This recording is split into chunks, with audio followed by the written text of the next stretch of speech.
Ready? Yeah. Here we are in sunlight, and you can see it's direct sunlight. You can see by the shadows on my fingers onto the screen. And this is my Kindle with a nice book on TFT LCD. And here is a paper by John Ryan here on this one. This is our screen. It's not Acer screen. It's Pixel screen. And this is my $2,000 Toshiba transflective LCD laptop, the Toshiba R600. So that's a comparison of how they look in direct sunlight. So can you say something about that screen, what it is? Oh, this is a transflective screen. You can turn the backlight on and off, and it's something that really washed out. But I bought it trying to see, what, yeah.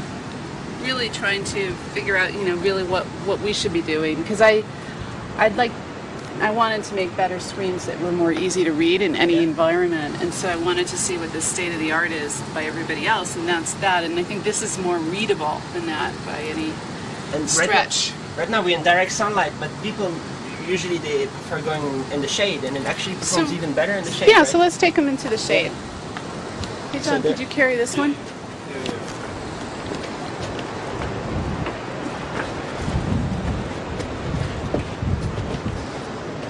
So here, back in the shade.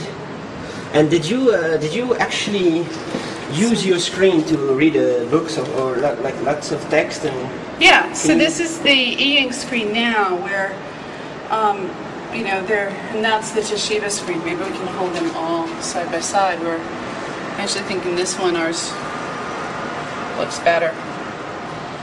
So here I can change the fast update, and then I'm just going to try to change. But have you yourself had time yet to, like, how much did you read on your screen actually? And for how long times? We use our own screens at the office. Yeah, so we've just had them for a week, so it's not really fair yet. But I've been trying to. I'm going to move from that to this this weekend. I hope is my goal. Okay. To start using this all the time. And right now there are only 8 of these or something like that in the world. Yeah, 7 or so, I think, actually. Okay. Yeah. And so how? There, the backlight's off now. Yeah. Very soon there's going to be a bunch more, and then another bunch more, and. That's right. I'm actually going to go look at the next batch, maybe even today, because it's Saturday, but it's a work day here in Taiwan because I got a long weekend. Can you say just a few things about what you fixed in the second batch? Oh, there were a couple of problems. Okay. They're small problems. It's hard to talk about your faults, but there was a little bit of speckle, and some of the spacers were a little high because the density which we printed the masks was higher than usual, so we had to knock down the spacers that basically hold the two substrates apart, and the liquor crystals fill in there, and so the liquor crystals are a little thick. Yeah. That's why I think before I was saying the gamma was tuned for one versus the other mode, and so that's just because the liquor crystals were a little bit thick. Easy problem to fix. So easy is something that you as engineers, you can just like point out and say we know what to do, and that's it. Very well understood. You just put in smaller spacers. It's really simple. So this is totally ready for, like, it's just working. Yeah, we're going through, the usual working sample, engineering sample, then customer sample. And then I've been talking to manufacturers. Usually what they call it, when they put our screen into their unit, they call it A test, B test, C test, and they can ship on C test. But in discussions with them, they say, if it's just a run-in change, that's their technical term, they said, maybe we could do faster. So we're trying to get them out as quickly as possible. People are really interested and excited about the functionality that they bring. So that's great. And touch, what will happen if we add touch? You can add touch to this, just like you can add touch to this. Yeah. What you do have to be careful about is using anything that would be optical absorption, but there's about 200 different touch technologies that an analyst I know is aware of, and many of them work very well with our screen technology. The standard resistive touch, which is, sorry to say it, the cheapest right now, really, I think you actually have a screen. John has a screen like that here, where he can show that.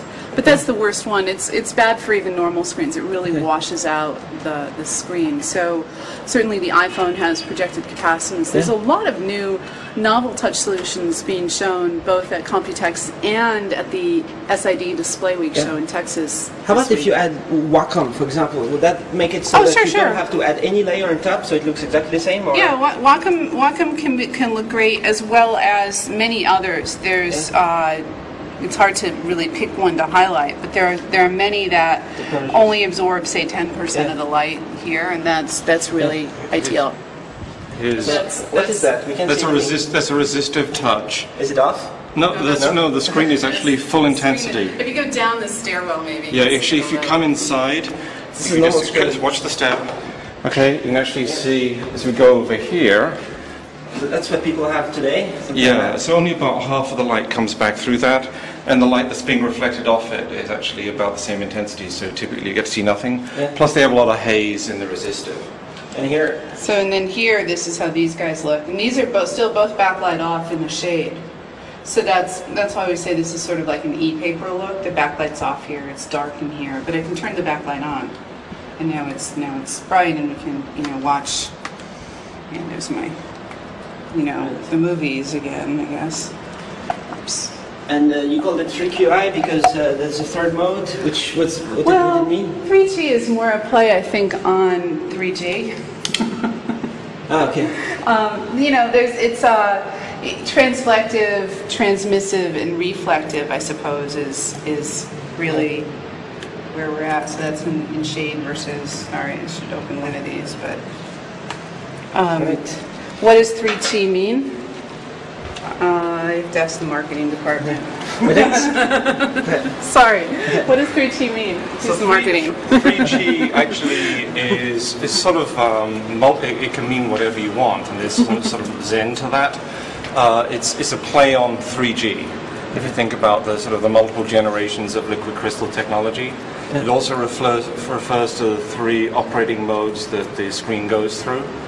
And also, it refers to sort of a belief within our company of having a balanced set of goals within the company that actually include, for example, as exemplified through our ongoing support of one laptop per child, the multiple bottom line of having a successful business that is also good for the society that we live in.